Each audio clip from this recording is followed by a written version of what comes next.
Kilalanin ng mga nakarelasyon at nakapangasawa ng F4 members sa kanilang buhay. Ilang taon nang lumipas matapos ang pagsikat niya. Pinag-usapan ang pagkakalink ng pangalan ni Jerry Yan sa sikat na Taiwanese supermodel and actress na si Lin Chiling. Ito ang pinakakilala at pinakamatagal nilang relasyon na nalaman ng publiko. Bago pa man kasi pumasok sa pag-aartista si Jerry, na nagsimula bilang isang modelo. Nagkakilala na sila ni Lin Chiling at naging highly publicized na lang ang relasyon nila noong makilala si Jerry dahil sa Meteor Garden. On and off ang kanilang relasyon sa loob ng higit sa 17 taon bago opisyal na pinutol ang kanilang ugnayan. Ngunit nagkaroon ng ilang pagkakataon na napag-usapan ng pagbabalikan nilang dalawa. Nagdulot ng matinding espekulasyon tungkol sa pagkakasundo nila noong huling bahagi ng 2017 nang makita silang magkasama sa isang hotel gym sa Kuala Lumpur, Malaysia. Maraming reporters ang naglabas ng balitang ito at hinangad din ng ilang mga fans na sana ay magkatuluyan na silang dalawa dahil na rin sa tagal nilang nagsama. Gayunpaman hindi nangyari ang inaasahang pagbabalikan nila.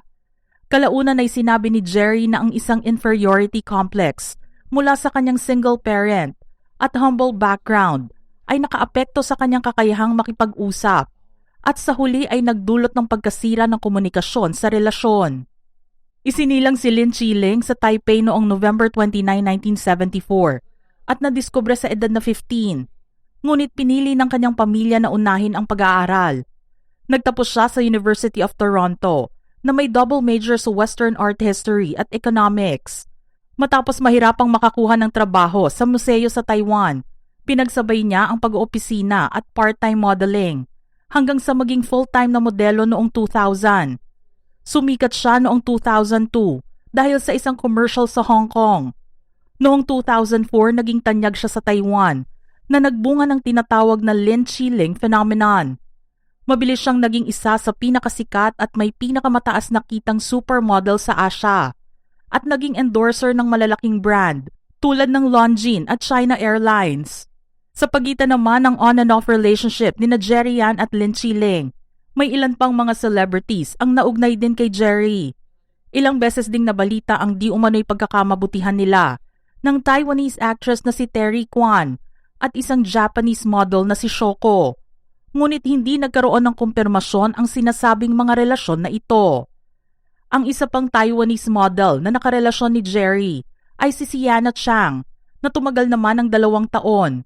Ikinasal naman si Lin Chiling noong June 2019 kay Akira, isang miyembro ng Japanese boy band na EXILE, at nakasama ang una nilang anak noong 2022.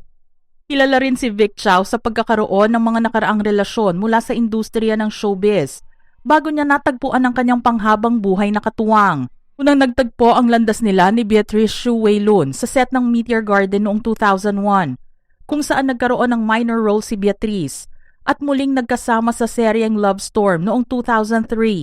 Bagamat itinago sa publiko, naging magkasintahan sila ngunit naghiwalay din noong 2005 dahil sa mahigpit na no relationship clause ng talent agency ni Vic. Nakakalungkot na pumanaw si Beatrice noong January 2007 matapos ang isang car accident. Ang naging tambalan naman ni na Vic at Barbie Xu bilang sina Watchele at Sunshine sa Meteor Garden ay nasundan pa sa seryeng Mars noong 2004. Noong 2005, opisyal nilang inamin ang kanilang relasyon. Bilang isa sa pinakasikat na star couple sa Asia, hinarap nila ang matinding pressure mula sa media hanggang sa maghiwalay sila noong January 2008. Si Barbie ay nagkaroon ng 2 anak sa dating asawang si Wang Xiaofei. Muling ikinasal sa kanyang first love na si DJ Koo mula sa South Korea at pumanaw naman noong February 2025 dahil sa pneumonia. Sa kabila ng kanyang makulay na love life, nakatagpo si Vic ng isang simple at matatag na relasyon sa Taiwanese actress at modelo na si Rin Yu. Si Rin na ipinanganak noong October 22, 1987 ay nakilala sa mga seryeng Love Buffet noong 2010 at Lady Maid Maid noong 2012. Subalit noong 2009, nang magkasama sila ni Vic sa seryeng Black and White, doon nagsimula ang kanilang kwento. Patagong nag-date ang dalawa sa loob ng 4 na taon. Noong November 10, 2015, ginulat nila ang kanilang mga tagahanga nang i-anunsyo nila ang kanilang kasal sa social media. Pagsapit ng 2016, isinilang ang kanilang panganay at nag-iisang anak na babae na binansagang si Little Trumpet. Pinili ni Rhee na iwan ang mundo ng pag-arte upang maging full-time na ina, habang si Vic naman ang nagsisilbing pangunahing nagtataguyod o breadwinner ng kanilang tahimik at pribadong pamilya.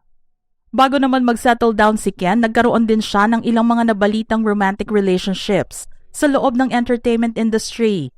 Si Ken ay pumasok sa 2 taong relasyon sa Japanese actress at media personality na si Mai Sato noong 2003 hanggang 2005. Ang sumunod naman niyang relasyon ay kasama ang Taiwanese actress na si Kelly Lin mula 2006 hanggang 2011. Nag-date sila ng 5 taon at itinuring sila bilang industry's golden couples bago naghiwalay ng maayos dahil sa magkakaibang long-term goals. Ganap na nagbago ang romantic life ni Ken nang makilala niya ang Chinese actress na si Han Wenwen noong 2015 sa set ng kanilang TV drama na The Dream Come True. Para kay Ken, instant ang koneksyon. April 10, 2016, ginawa ni Ken ang kanyang proposal, sakto sa birthday ni Wenwen. Noong September 3, 2016, ikinasal sina Ken at Wenwen sa Marangyang Mulia Resort sa Bali, Indonesia. Nagpasya naman silang mag-asawa na manatiling walang anak dahil sa matagal ng pakikipaglaban ni Ken sa sakit na fibromyalgia, isang chronic disorder na nailalarawan sa malawakang musculoskeletal pain, fatigue, sleep, memory and mood issues. Nagkaroon din ng ilang high-profile relationships at dating rumors si Vanessa sa kanyang buong karera. Isa sa pinakakilala at nakumpirmang relasyon niya ay sa Taiwanese singer-actress na si Vivian Xu. Isa siyang highly prominent singer, actress, lyricist at modelo na naging pangunahing figura sa Asian entertainment mula noong unang bahagi ng 1990s. Nakilala siya matapos na manalo sa isang talent contest noong 15 years old at sa pagbuo ng successful pop band na Black Biscuits. Tumagal naman ng 3 taon ang relasyon nila ni Vanessa bago tuluyang naghiwalay. Ang relasyon naman niya sa Singaporean socialite na si Arisa Cheo ay pinag-usapan ng iba't ibang mga pahayagan dahil tumagal ito ng mahigit 1 dekada na nauwi sa pagpapakasal at hindi inaasahang paghihiwalay. Una silang nagkita sa isa sa mga music video ni Vanessa noong 2006. Nag-date sila on and off nang humigit kumulang 7 taon kahit long distance. Noong November 2013, legal nilang inirehistro ang kanilang kasal sa Singapore. Di nagtagal, nag-host sila ng isang star-studded at bonggang wedding ceremony sa United States. Gayunpaman naging masalimuot ang kanilang hiwalayan. Dahil sa Singapore law, kinailangan nilang manatiling kasal ng 3 taon at magkahiwalay din ng 3 taon bago tuluyang mapawalang bisa ang kasal. May 2018 nang ihain ni Vanessa ang mga papeles, ngunit tinanggihan ito ni Arisa noong una. Ngunit matapos na baguhin at idahilan ang irreconcilable differences at kawalan ng suporta sa karera ni Vanessa, nagtuloy ang pag-file nito. Nilagdaan ang mga papeles noong December 2018 at opisyal na natapos ang kanilang 5 taong kasal noong February 2019 nang walang hinihinging sustento si Arisa.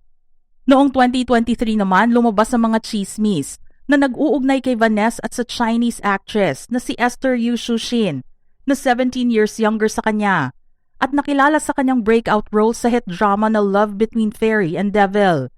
Pinag-usapan tuloy kung may namamagitan sa kanilang dalawa dahil sa halos parehong itineraries nila sa Los Angeles, Beijing at Hong Kong. Gayunpaman, walang ginawang kumpirmasyon ang dalawa sa chismis na lumabas online. Mga ka-showbiz peeps, ano naman ang inyong reaksyon sa ating paksa ngayon? Share your thoughts in the comment section below.